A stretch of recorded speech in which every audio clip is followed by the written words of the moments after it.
Okay, next topic ఏంటమ్మా, mean or average value of alternating current over half cycle అంటే 0 to T/2 అని అర్థం.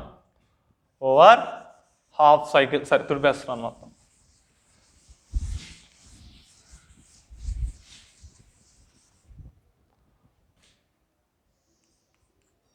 Over half cycle 0 to T/2. Okay, ఇప్పుడు same అది ఇందాకలానే procedure, కాకపోతే ఇందాకడికి ఇక్కడికి ఏం చేంజ్ వచ్చింది, ఇందాక లిమిట్స్ ఏమో 0 to T రాసాం, ఇప్పుడు లిమిట్స్ ఏమో 0 to T/2 రాయాల్సి ఉంటుంది. దేని యొక్క ఇందాక చెప్పాం కదమ్మా, యావరేజ్ కనుక్కోవాలంటే ఏం చేయాలి, ఇంటిగ్రేషన్ మెథడ్ ద్వారా దేని యొక్క యావరేజ్ అయితే మనం కనుక్కోవాలనుకుంటున్నామో దాన్ని ఇంటిగ్రేట్ చేయాలి న్యూమరేటర్లో, డినామినేటర్లో లెంత్ ఆఫ్ ది ఇంటర్వల్ రాయాలి. ఇక్కడ మనం దేని యొక్క యావరేజ్ కనుక్కుంటున్నాం, కరెంట్ యొక్క యావరేజ్ కనుక్కుంటున్నాను కాబట్టి ఐఎమ్ మీన్ అన్న యావరేజ్ అన్న ఒకటే, లేకపోతే యావరేజ్ అనే రాసుకోండి, ప్రాబ్లం ఏం లేదు. I mean M is equal to integral ఏం రాయాలి, I into dt, I into dt అని రాసాం. ఎందుకని రాసాం, ఐ అనేది మనం దేని యొక్క యావరేజ్ అయితే కనుక్కోవాలో దాన్ని ఇంటిగ్రేట్ చేయాలి కాబట్టి ఐ అని రాశాను. అది ఏ ఫిజికల్ క్వాంటిటీ దృష్ట్యా అయితే చేంజ్ అవుతుందో దాని దృష్ట్యా మనం దాన్ని ఇంటిగ్రేట్ చేయవలసి ఉంటుంది. ఐ వాల్యూ ఎంత, I0 sin ωt, అంటే ఐ అనేది ఏమవుతుంది, టైం దృష్ట్యా మారుతుంది కాబట్టి ఇక్కడ టైం దృష్ట్యా ఇంటిగ్రేట్ చేశాను. నెక్స్ట్ డినామినేటర్లో లెంత్ ఆఫ్ ది ఇంటర్వల్ రాయాలి. లెంత్ ఆఫ్ ది ఇంటర్వల్ అంటే ఇంటిగ్రల్ డిటి. ఇక్కడ లిమిట్స్ ఉన్నాయి కదా, ఓవర్ ది హాఫ్ సైకిల్ అన్న, ఓవర్ ది హాఫ్ సైకిల్ అంటే టైం ఎక్కడి నుంచి ఎక్కడి వరకు, 0 నుంచి T/2 వరకు, కాబట్టి 0 to T/2, 0 to T/2. Okay, ఇంతవరకు సేమ్ యాజ్ ఇట్ ఈజ్ ఇందాక ప్రొసీజరే. మనకేం తెలుసు, ఐ ఈజ్ ఈక్వల్ ఎంత, we know that I is equal to I0 sin ωt. ఈ వాల్యూని పైన సబ్స్టిట్యూట్ చేయండి, ఏమవుతుంది అప్పుడు, IM is equal to integral 0 to T/2 I0 sin ωt into DT by integral 0 to T/2 into dt అవుతుంది. Okay, first numerator వరకు integrate చేస్తే, ఆ ఇంటిగ్రేషన్ చేసేటప్పుడు ఏం చేయాలమ్మా, కాన్స్టెంట్ వాల్యూస్ని బయట రాసుకోవాలి, వేరియబుల్స్ని మాత్రమే లోపల ఉంచుకొని ఇంటిగ్రేట్ చేసుకోవాలి. ఈ పైన ఉన్న దాంట్లో I0 అనేది కాన్స్టెంట్ కాబట్టి I0ని బయట రాస్తాను. ఇక్కడ ఏముంటుంది, integral sin ωt into dt అని ఉంటుంది. ఇంటిగ్రల్ sin ωt అంటే మనకేమొస్తుంది, -cos ωt బై ఒమేగా. ఇది ఆల్రెడీ ఇందాక లాస్ట్ క్లాస్లో చెప్పుకున్నాం, అలాగనే ఇది తెలుసు కదా ఎలాగా, కావాలంటే పక్కన ఫార్ములా రాస్తాను చూసుకోండి. Integral sin AX into dx అంటే -cos AX బై ఏ, ఇది ఫార్ములా. దాని ప్రకారం ఇక్కడ integral sin ωt into dt అని ఉంది కాబట్టి ఏ ప్లేస్లో ఒమేగా ఉంది, ఎక్స్ ప్లేస్లో టీ ఉంది, దాన్ని సబ్స్టిట్యూట్ చేస్తే -cos AX బై ఏ అవుతుంది, -cos ωt బై ఒమేగా వస్తుంది. లిమిట్స్ ఏం రాయాలి, 0 to T/2 రాసుకోవాలి. డినామినేటర్లో బై డినామినేటర్లో ఏముందమ్మా, ఇంటిగ్రల్ డిటి అని ఉంది. ఇంటిగ్రల్ డిటి అంటే ఏమొస్తుంది, స్మాల్ టీ వస్తుంది. Small T under the limits 0 to T/2 అవుతుంది. ఓకే, నెక్స్ట్ ఇప్పుడు ఇంకా దీన్ని సాల్వ్ చేయండి ఒకసారి చూడండి. ఈ ఒమేగా అనేది కాన్స్టెంట్ కాబట్టి దాన్ని బయటకు తీసుకొస్తా, I0 బై ఒమేగా అవుతుంది. న్యూమరేటర్లో -cos ωt ఉంది, ఇందాక ఆల్రెడీ చెప్పుకున్నాం కదా, ఒమేగా ఈజ్ ఈక్వల్ ఎంత, 2π/T. ఆ వాల్యూని మనం ఇక్కడ రాద్దాం, ఎంత వస్తుంది, -cos ఇంటూ ఒమేగా ప్లేస్లో 2π/T రాసి ఫస్ట్ అప్పర్ లిమిట్ సబ్స్టిట్యూట్ చేస్తున్నాను, ఎంత, T/2. నెక్స్ట్ అదేవిధంగా మైనస్ రాయాలి, ఫస్ట్ అప్పర్ లిమిట్ పెట్టి సబ్స్టిట్యూట్ చేసిన తర్వాత మైనస్ పెట్టి మళ్ళీ ఏం చేయాలి, లోయర్ లిమిట్ సబ్స్టిట్యూట్ చేయాలి. లోయర్ లిమిట్ సబ్స్టిట్యూట్ చేసినప్పుడు మళ్ళీ -cos డైరెక్ట్గా రాసేస్తున్నానమ్మా. లోయర్ లిమిట్ 0 కాబట్టి టైం ప్లేస్లో 0 సబ్స్టిట్యూట్ చేసినట్లయితే 0 ఇంటూ ఒమేగా ఈక్వల్ టు 0 అవుతుంది కాబట్టి cos 0 రాసేసాను. నెక్స్ట్ డినామినేటర్లో ఏముంది, small T under the limits 0 to T/2 ఉంది కాబట్టి ముందు అప్పర్ లిమిట్ T/2 సబ్స్టిట్యూట్ చేయాలి, తర్వాత లోయర్ లిమిట్ 0 సబ్స్టిట్యూట్ చేయాలి. అప్పుడు ఎంత వస్తుంది, T/2 -0 అవుతుంది. T/2 -0 ఎంత వస్తుంది అప్పుడు, ఇంకా I0 బై ఒమేగా ఇంటూ ఇక్కడ T/2 డినామినేటర్లో ఉంది కాబట్టి రేషియో రివర్స్ అయితే 2/T అవుతుంది. నెక్స్ట్ ఇక్కడ చూడండి, T క్యాన్సిల్ అవుతాయి, 2 క్యాన్సిల్ అయితే ఏం మిగులుతుంది, -cos π మిగులుతుంది. అదేవిధంగా ఇక్కడ మైనస్ ఇంటూ మైనస్ ఎంత అయింది, ప్లస్ అవుతుంది, అప్పుడు cos 0 అవుతుంది. ఇక్కడ చూడమ్మా, 2I0 బై ఒమేగా అంటే ఎంత, 2π/T కాబట్టి ఇక్కడ 2π/T ఇంటూ క్యాపిటల్ టీ అని రాస్తున్నాను. కాస్ 180 ఎంత -1 అంటే ఇప్పుడు ఏమవుతుంది -1 ప్లస్ కాస్ 0 ఎంత +1. ఓకే, ఇక్కడ ఏమేమి క్యాన్సిల్ అవుతాయి క్యాపిటల్ టీ క్యాన్సిల్ అవుతుంది, 2 క్యాన్సిల్ అవుతుంది. అప్పుడు ఏం మిగులుతుంది ఇక్కడ ఐ మీన్ ఈక్వల్ టు ఎంత వస్తుందమ్మా I0/π మిగులుతుంది. ఇక్కడ I0/π ఇంటూ ఇక్కడ -1 +1 అవుతుంది, 1 + 1 ఎంత అయింది 2 అయింది. అప్పుడు ఎంత వచ్చింది 2I0/π అవుతుంది. ఏంటిది ఇది mean value or average value of the alternating current. ఒకవేళ ఆల్టర్నేటింగ్ వోల్టేజ్ అనుకోండి అప్పుడు ఏమొస్తుంది 2E0/π వస్తుంది. అదే ఇక్కడ రాస్తున్నాను చూడమ్మా, ఇది రాసుకోండి IMRIV EM అన్నా ఈ యావరేజ్ అన్నా IM అన్నా ఐ యావరేజ్ అన్నా ఒకటే. ఇవి 0 to T టైంలో అంటే కంప్లీట్ సైకిల్ అయితే, హాఫ్ ఆఫ్ ది సైకిల్ అయితే IMRI యావరేజ్ ఈక్వల్ ఎంత వచ్చింది 2I0/π. అదేవిధంగా EMRE యావరేజ్ ఈక్వల్ ఎంత వచ్చింది 2E0/π వచ్చింది. సేమ్ అంతే, I ప్లేస్లో ఈ వస్తుంది కాబట్టి ఇక్కడ I0 ప్లేస్లో E0 రాశాను. ఫర్ ఆల్ 0 to T/2 అంటే ఓవర్ ది హాఫ్ సైకిల్ అయితే ఇవి, ఓవర్ ది కంప్లీట్ సైకిల్ అయితే పైవి. ఓకే, నెక్స్ట్ ఇప్పుడు ఇంక మనకి RMS వాల్యూ అంటాం. RMS వాల్యూ అనేది ఎందుకు వస్తుంది ఇంతవరకు అర్థమైంది కదా. నెక్స్ట్ టాపిక్ ఏంటంటే RMS value of the current, alternating current అంటాం.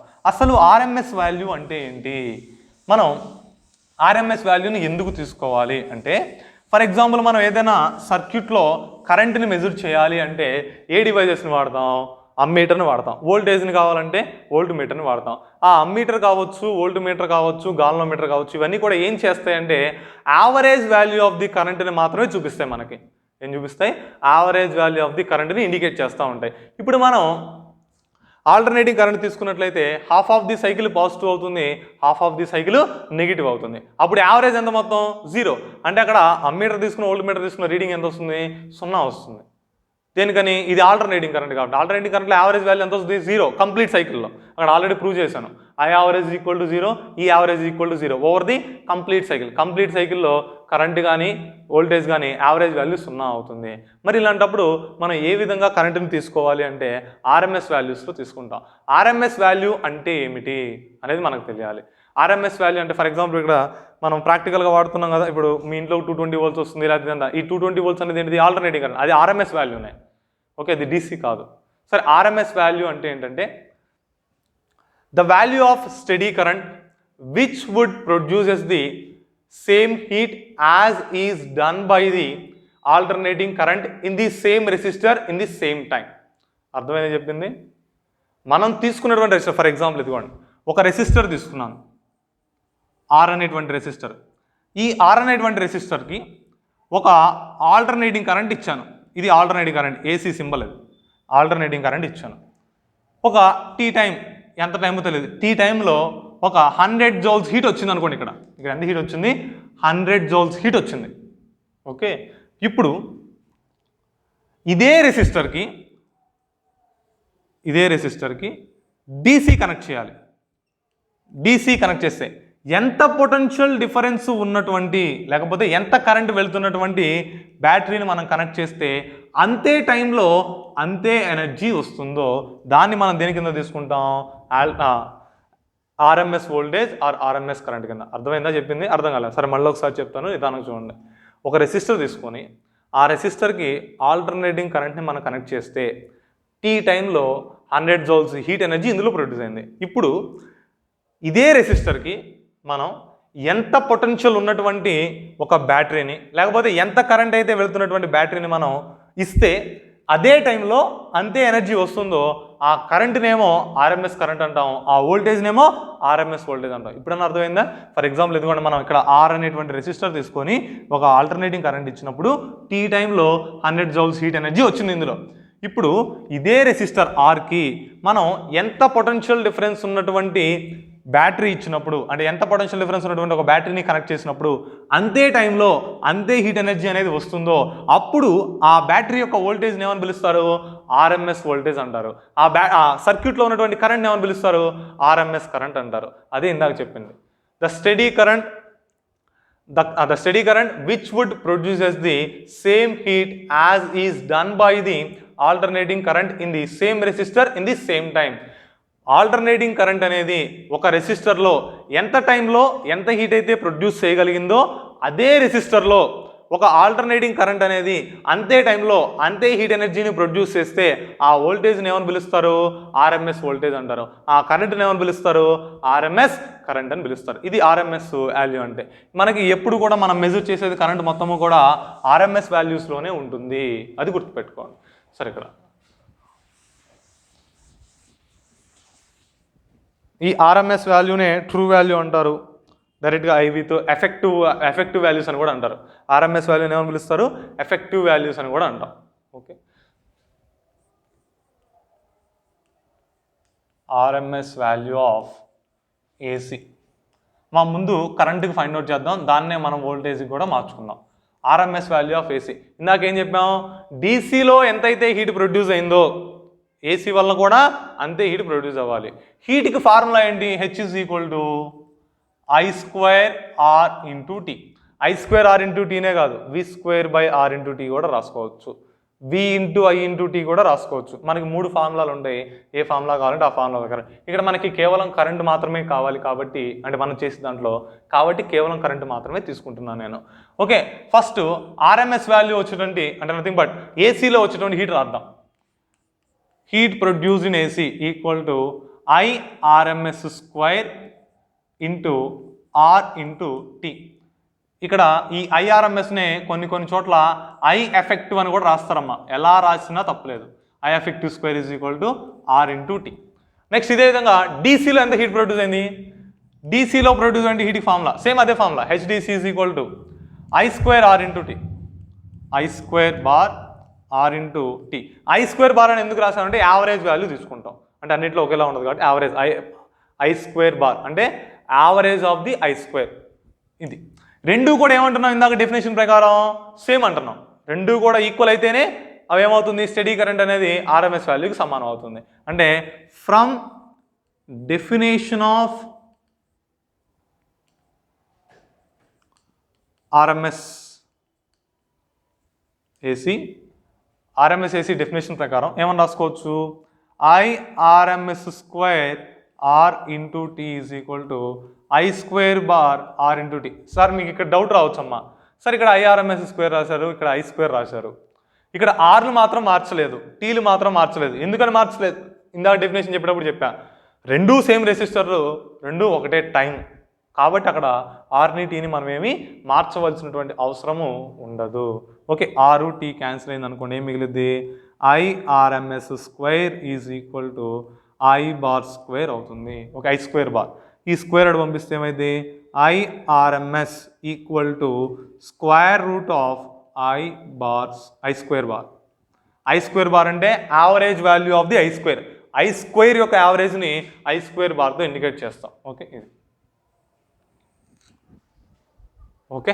నెక్స్ట్ ఈ ఐఆర్ఎంఎస్ని మనం ఫైండ్ అవుట్ చేయాలి. ఏ విధంగా ఫైండ్ అవుట్ చేయొచ్చు అంటే, ముందు ఐ స్క్వేర్ బార్ని ఫైండ్ అవుట్ చేద్దాం. అంటే average value of the I స్క్వేర్ని ఫైండ్ అవుట్ చేసి తర్వాత ఈ ఫార్ములాలో సబ్స్టిట్యూట్ చేసుకుంటే మనకి ఐఆర్ఎంఎస్ అనేది వస్తుంది.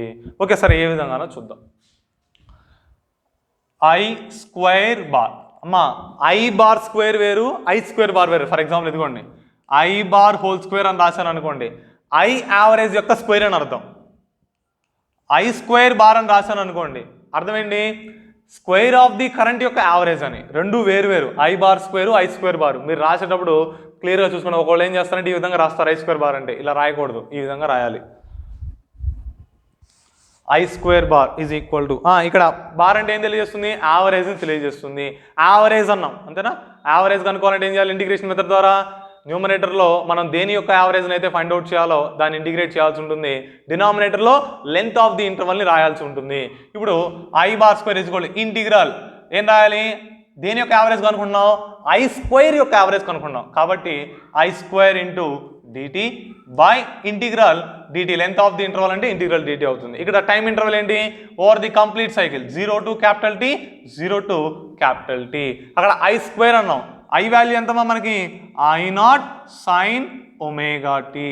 దీన్ని ఐ స్క్వేర్ చేస్తే ఏమవుతుంది? I square is equal to I not square sine square omega T అవుతుంది. ఇప్పుడు ఈ వాల్యూని తీసుకెళ్ళి ఇందులో సబ్స్టిట్యూట్ చేస్తే ఏమవుతుందమ్మా, I square bar equal to integral 0 to capital T I not square sine square omega T into DT by integral 0 to capital T into DT. డైరెక్ట్గా రాసేస్తున్నా. ఇంటిగ్రల్ డిటి అంటే ఎంత వస్తుంది, స్మాల్ టీ వస్తుంది కాబట్టి 0 to capital T అలానే ఉంచేద్దాం. Next integral 0 to capital T అన్నాం. ఇంటిగ్రేట్ చేసేటప్పుడు ఏం చేయాలి, కాన్స్టెంట్ వాల్యూస్ని బయట రాయాలి, వేరియబుల్స్ మాత్రం లోపల ఉంచుకోవాలి. ఈ ఐ నాట్ స్క్వేర్ని బయట రాస్తున్నాను. అప్పుడు I not square into integral 0 to capital T into sine square omega T into DT by కింద ఆల్రెడీ మనం ఇంటిగ్రేట్ చేసేసాం, స్మాల్ టీ వచ్చింది. లిమిట్స్ ఏమున్నాయి, 0 to capital T ఉన్నాయి కాబట్టి ముందు అప్పర్ లిమిట్ క్యాపిటల్ టీని తర్వాత లోయర్ లిమిట్ 0ని సబ్స్టిట్యూట్ చేస్తే t - 0 మనకు వచ్చేస్తుంది. ఇక్కడ సైన్ స్క్వేర్ ఒమేగా టీ ఉంది. సైన్ స్క్వేర్ ఒమేగా టీకి ఫార్ములా ఏమైనా ఉందా, లేదు కదా మనకి ఇంటిగ్రేషన్లో. కాబట్టి దీన్ని ఇలా రాసుకుందాం. cos 2 theta equal to 1 - 2 sine square theta. దీని నుంచి sine square theta equal to ఏమవుతుంది, 1 - cos 2 theta బై 2 అవుతుంది. ఈ ఫార్ములా ప్రకారం ఇక్కడ తీటా ప్లేస్లో ఒమేగా టీ ఉంది కాబట్టి మనం ఏం రాసుకోవచ్చు, I not square by capital T into 1 - integration అంతే ఉంటుందిగా, integral 0 to capital T 1 - cos 2 omega into small T by 2 into dt. ఇంతేనా వచ్చేది. Integral 0 to capital T 1 - cos 2 theta by 2 రాయాలి కాబట్టి ఇక్కడ తీటా ప్లేస్లో ఒమేగా టీ ఉంది కాబట్టి ఇక్కడ తీటా ప్లేస్లో ఒమేగా టీ సబ్స్టిట్యూట్ చేస్తే 1 - cos 2 omega T by 2 into dt అవుతుంది. దీన్ని మనం ఇంటిగ్రేట్ చేయాలి.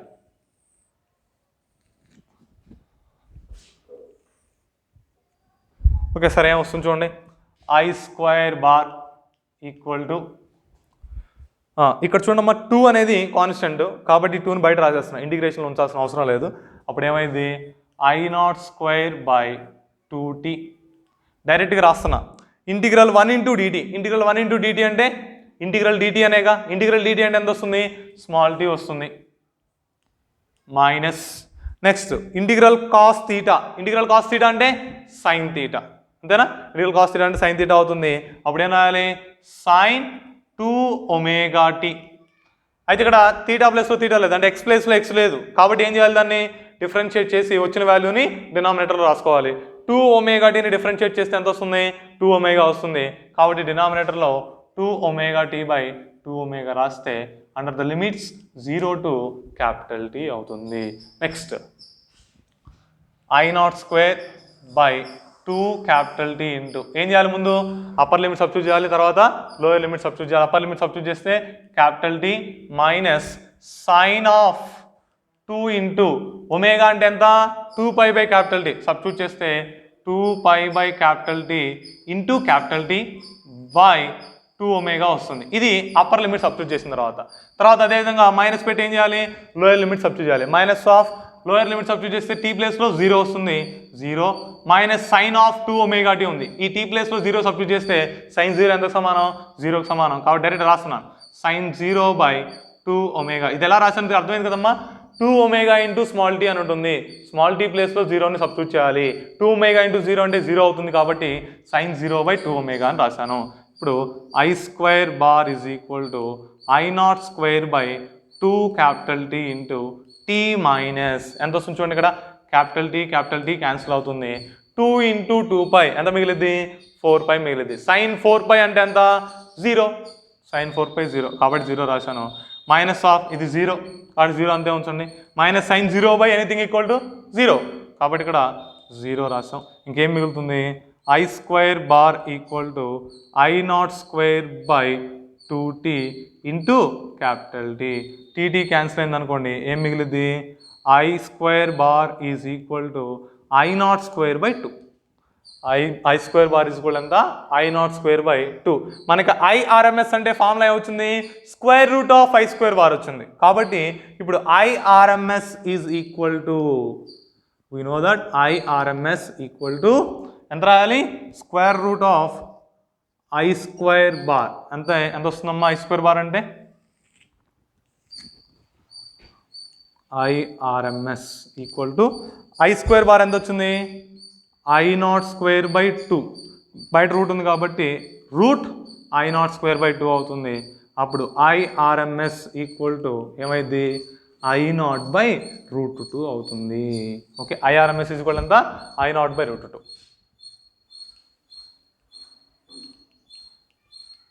మా ఐ ఎఫెక్టివ్ అన్నా కూడా అదే, ఐ ఎఫెక్టివ్ అన్నా కూడా I0/√2నే. IRMS వచ్చింది, సేమ్ ఇదే ప్రొసీజర్లో మళ్ళీ ఏం చేయాలి ఈఆర్ఎంఎస్ చేయాలి. అంటే ఆల్టర్నేటింగ్ వోల్టేజ్, ఇక్కడ ఆల్టర్నేటింగ్ కరెంట్ చేశాను, అదేవిధంగా ఆల్టర్నేటింగ్ వోల్టేజ్ కూడా చేయాలి. అప్పుడు IRMS ప్లేస్లో I0/√2 వచ్చింది. అదే ఈఆర్ఎంఎస్ అయితే E0/√2 అవుతుంది. ఎంత అవుతుంది E0/√2. ఇంతవరకు మనకేంటిది RMS value of alternating current and RMS value of alternating voltage. Next ఇదే విధంగా మనకు ఒక టర్మ్ ఉంటుంది చిన్నది, ఏంటిదంటే అది ఫామ్ ఫ్యాక్టర్. అర్థమైంది కదా ఏ విధంగా రాసాం. మీరు 6 వాల్యూస్ గుర్తుపెట్టుకోవాలి, ఈ 6 మొత్తం గుర్తుపెట్టుకోవాలి, ఎందుకంటే మీకు ప్రాబ్లమ్స్లో కూడా వస్తుంటాయి, ప్రాబ్లమ్స్లో కానీ షార్ట్స్లో కానీ ఎక్కడైనా వస్తాయి, కాబట్టి అవి గుర్తుపెట్టుకోవాలి మీరు. నెక్స్ట్ ఫామ్ ఫ్యాక్టర్ అంటాం.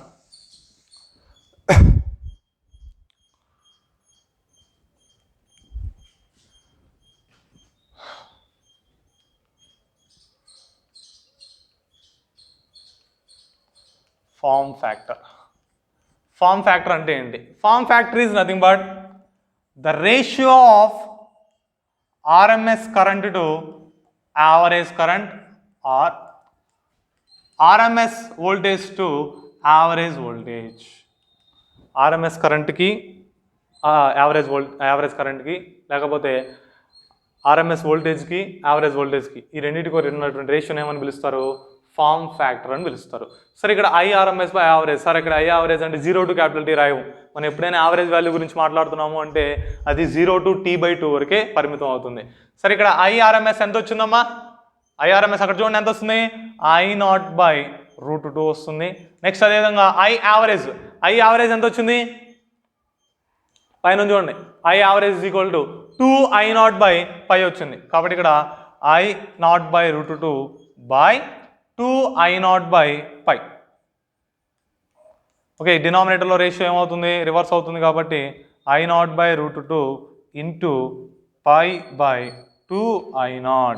అప్పుడు I0 క్యాన్సిల్ అయితే π/2√2 మిగులుతుంది. ఈ π/2√2ని సాల్వ్ చేస్తే మీకు 1.11 వస్తుంది. 1.11. ఓకే, ఏంటిది ఇది ఫామ్ ఫ్యాక్టర్కి వాల్యూ. ఇంతవరకు మనకి ఆల్టర్నేటింగ్ కరెంట్ అంటే ఏమిటి, average value of the alternating current over the complete cycle, average value of the alternating current over the half cycle, అదేవిధంగా RMS వాల్యూ, ఆ 6 వాల్యూస్ని ఈ మొత్తాన్ని మీరు గుర్తుపెట్టుకోవాల్సి ఉంటుంది.